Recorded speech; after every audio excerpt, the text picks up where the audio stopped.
নমস্কাৰ বন্ধুসকল, আহক সকলোৱে এখোজ আগবাঢ়ি যাওঁ। আজিৰ এই ভিডিঅ'টোত আলোচনা কৰিম হিষ্ট্ৰী জিকেৰ ওপৰত কেইটামান কুৱেশ্যন। ভিডিঅ'টো শেষলৈ ভালদৰে চাব। যদি ভাল লাগে লাইক আৰু এটা কমেণ্ট কৰিব। যদি চেনেলটোত নতুনকৈ আহিছে প্লিজ চেনেলটো ছাবস্ক্ৰাইব কৰিব আৰু বেল বটনটো অন কৰি থ'ব, যাতে মই দিয়া ভিডিঅ'বোৰ আপোনালোকে পোনপ্ৰথমতে চাব পাৰে।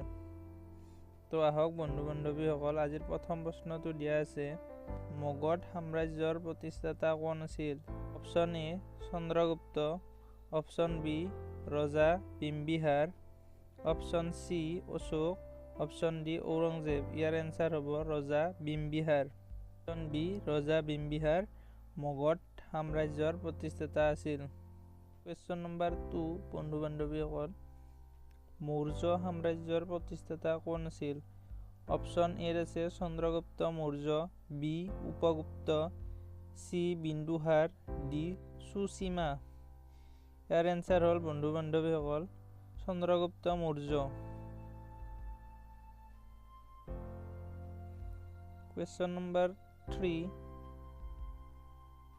কাক ভাৰতৰ নেপোলিয়ন হিচাপে জনা যায়? খুবেই ইম্পৰ্টেণ্ট বন্ধু-বান্ধৱীসকল এই প্ৰশ্নটো। অপশ্যন এ দিয়া আছে আকবৰ, বি আছে শিৱাজী, চি আছে শাহজাহান, ডি আছে সমুদ্ৰগুপ্ত। ইয়াৰ এনচাৰ হ'ল ডি সমুদ্ৰগুপ্ত। কুৱেশ্যন নম্বৰ 4, হৰ্ষবৰ্ধনৰ শাসনকালত কোনজন বিখ্যাত পৰ্যটক ভাৰত ভ্ৰমণলৈ আহিছিল? অপশ্যন এ দিয়া আছে ভাস্কো দা গামা, বি দিয়া আছে আলেকজাণ্ডাৰ, চি দিয়া আছে হিউৱেন চাং, ডি দিয়া আছে ফাহিয়ান। ইয়াৰ এনচাৰ হ'ব চি হিউৱেন চাং।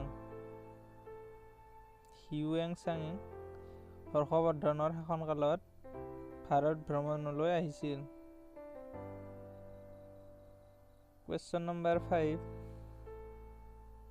তৰাইনৰ দ্বিতীয় যুদ্ধ কেতিয়া সংঘটিত হৈছিল? অপশ্যন এ আছে 1196, অপশ্যন বি আছে 1192, অপশ্যন চি আছে 1197, অপশ্যন ডি আছে 1191। ইয়াৰ এনচাৰ হ'ল বন্ধু-বান্ধৱীসকল 1192। কুৱেশ্যন নম্বৰ 6 বন্ধু-বান্ধৱীসকল, কোনে ভাৰতত প্ৰথমবাৰৰ বাবে মুদ্ৰাৰ প্ৰচলন কৰিছিল? অপশ্যন এ আছে মহম্মদ বিন তগলক, বি আছে শাহজাহান, চি আছে বাবৰ, ডি আছে শিৱাজী। ইয়াৰ এনচাৰ হ'ল বন্ধু-বান্ধৱীসকল Muhammad bin Tughlaq. Muhammad bin Tughlaq option A. Question number 7, বিখ্যাত গ্ৰন্থ ৰামচৰিত মানসৰ ৰচক কোন? অপশ্যন এ আছে কালিদাস, বি আছে তুলসীদাস, চি আছে আলেক বেৰুণী আৰু ডি আছে ইয়াৰ এটাও নহয়। ইয়াৰ এনচাৰ হ'ব বন্ধু-বান্ধৱীসকল তুলসীদাস। তুলসীদাস ৰামচৰিত মানসৰ ৰচক।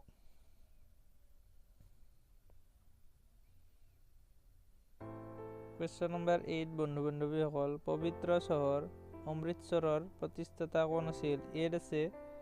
অপশ্যন এ আছে গুৰু নানক, বি আছে গুৰু ৰামদাস, চি আছে ৰঞ্জিত সিং, ডি আছে গোবিন্দ সিং। ইয়াৰ এনচাৰ হ'ল বন্ধু-বান্ধৱীসকল গুৰু ৰামদাস। গুৰু ৰামদাস পবিত্ৰ চহৰ অমৃতসৰৰ প্ৰতিষ্ঠাতা আছিল। কুৱেশ্যন নম্বৰ 9 বন্ধু-বান্ধৱীসকল, পানিপথৰ প্ৰথম যুদ্ধ কোন চনত হৈছিল? অপশ্যন এ আছে 1527 চনত, অপশ্যন বি আছে 1526 চনত, অপশ্যন চি আছে 1580 চনত, অপশ্যন ডি আছে 1556 চনত। ইয়াৰ এনচাৰ হ'ল বন্ধু-বান্ধৱীসকল এনচাৰ বি 1526 চনত। ইয়াত আৰু কেইটামান প্ৰশ্ন হ'ব পাৰে, যেনে পানিপথত দ্বিতীয় বিশ্বযুদ্ধ কেতিয়া হৈছিল? ইয়াৰ এনচাৰ হ'ব বন্ধু-বান্ধৱীসকল 1556 চনত পানিপথত দ্বিতীয় বিশ্বযুদ্ধ হৈছিল। তালিকটা যুদ্ধ কিমান চনত হৈছিল? ইয়াৰ এনচাৰ হ'ব 1565 চনত। নেক্সট, হালধীঘাটৰ যুদ্ধ কিমান চনত হৈছিল? ইয়াৰ এনচাৰ হ'ব 1576 চনত। আকবৰ আৰু ৰাণা প্ৰতাপৰ মাজত হালধীঘাটৰ যুদ্ধ হৈছিল। পালাচীৰ যুদ্ধ কিমান চনত হৈছিল? ইয়াৰ এনচাৰ হ'ব 1757 চনত।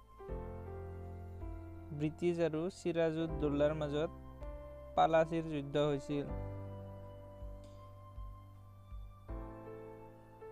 তৃতীয় পালাচীৰ যুদ্ধ কিমান চনত হৈছিল? ইয়াৰ এনচাৰ হ'ব 1761 চনত। নেক্সট, বক্সাৰৰ যুদ্ধ কিমান চনত হৈছিল? ইয়াৰ এনচাৰ হ'ব 1764 চনত। বন্ধু বান্ধৱীসকল, আজি শেষৰ প্ৰশ্ন, খুবেই ইম্পৰ্টেণ্ট এই প্ৰশ্নটো। কুৱেশ্যন নম্বৰ 10, ভাৰত বুৰঞ্জীৰ কোনটো যুগক সোণালী যুগ হিচাপে জনা যায়? ইয়াত দিয়া আছে মোগল যুগ, বিত দিয়া আছে মৌৰ্য যুগ, চিত আছে গুপ্ত যুগ, ডিত আছে ব্ৰিটিছ যুগ। ইয়াৰ এনচাৰ হ'ব গুপ্ত যুগক ভাৰত বুৰঞ্জীৰ সোণালী যুগ হিচাপেও জনা যায়। গতিকে বন্ধু বান্ধৱীসকল, আজিৰ ভিডিঅ'টোত এইকেইটা প্ৰশ্ন আলোচনা কৰা হ'ল। যদি ভিডিঅ'টো ভাল লাগিছে প্লিজ লাইক কৰিব আৰু এটা কমেণ্ট কৰি জনাই দিব। আৰু যদি চেনেলটো নতুনকৈ চাই আছে প্লিজ চেনেলটো ছাবস্ক্ৰাইব কৰিব এনেধৰণৰ ভিডিঅ' ডেইলি চাই থাকিবলৈ। গতিকে আজিৰ ভিডিঅ'টোত ইমানেই বন্ধু বান্ধৱীসকল। অন্য এটা ভিডিঅ'ত লগ পোৱাৰ আশাৰে আজিলৈ এৰিছোঁ। Thank U.